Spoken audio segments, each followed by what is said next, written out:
Mock parliament जिसमें कि आपातकाल के 50 वर्षों पे चर्चा हुई, मुझे इसमें भाग लेकर के बहुत अच्छा लगा कि वो महिलाएं जो राजनीतिक प्लेटफॉर्म पे काम करती हैं उनको भी इस बात का बड़ा पुख्ता ज्ञान होना चाहिए कि जो 25 जून 1975 को देश में हुआ और लगातार 21 महीने तक लोगों को, पूरे भारत को जेल बना दिया गया, लाखों लोगों को जेल भेज दिया गया और उसके पीछे केवल एक कारण सत्ता और सिंहासन का लोभ और पूरे संविधान का गला घोट करके लोकतंत्र की हत्या करके देश में एक काला अध्याय जोड़ दिया गया।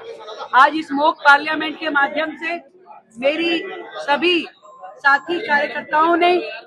दिल्ली की महिलाओं ने, दिल्ली की युवतियों ने उस अध्याय का ज्ञान लिया कि कैसे भारत ने वो अन्याय देखा, अन्याय सहा और फिर कभी देश के इतिहास में इस तरीके की चीजें, दुर्घटनाएं ना घटे।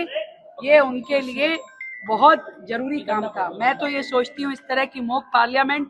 इस तरह की चर्चाएं, सेमिनार, वेबिनार जगह जगह पे होने चाहिए।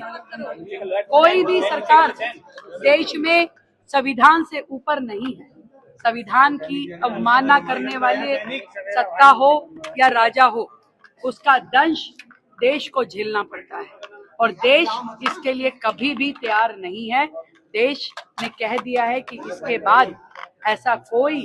संकट देश पे ना आए, इसके लिए पूरा देश, पूरा समाज मिल करके इस लड़ाई को लड़ेगा। मोर्चा के द्वारा आयोजित इस मॉक पार्लियामेंट जिसमें कि आपातकाल के 50 वर्षों पे चर्चा हुई, मुझे इसमें भाग लेकर के बहुत अच्छा लगा कि वो महिलाएं जो राजनीतिक प्लेटफॉर्म पे काम करती हैं उनको भी इस बात का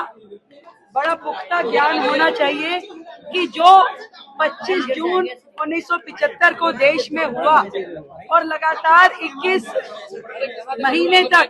लोगों को, पूरे भारत को जेल बना दिया गया, लाखों लोगों को जेल भेज दिया गया और उसके पीछे केवल एक कारण सत्ता और सिंहासन का लोभ और पूरे संविधान का गला घोट करके लोकतंत्र की हत्या करके देश में एक काला अध्याय जोड़ दिया गया।